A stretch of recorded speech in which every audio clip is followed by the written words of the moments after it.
Hey, I'm Jamila Jalloh with Ticket Travel. Great news for travellers wanting to get into New Zealand who will no longer have to quarantine for 2 weeks, though it might take a little longer than we had hoped.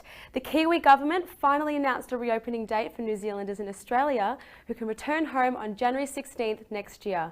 But for the rest of us, there'll be a staged reopening of international borders, which won't be until April 30th when fully vaccinated tourists from around the world can finally land in the country.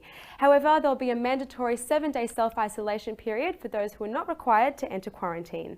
Indonesia, Fiji, India, Pakistan and Brazil will be removed from the very high risk list from early December.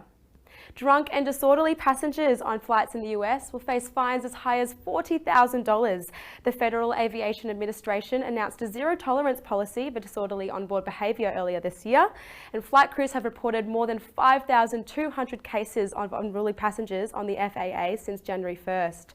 The agency says many of these reports involved alcohol and intoxication, with one instance being a passenger who appeared to be intoxicated who took off his face mask repeatedly after crew members told him to keep it on. The passenger was fined $24,000.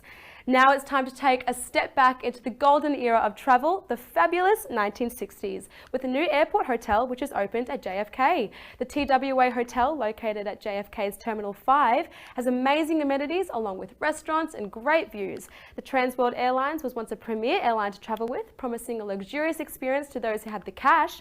The terminal serviced passengers from 1962 until 2001, when the airline merged with American Airlines. 2 years ago, renovations began to transform it into the brand new 512 room at TWA Hotel, and how amazing does it look? And there's your Ticket Travel. I'm Jamila Jalloh. Thanks so much for tuning in.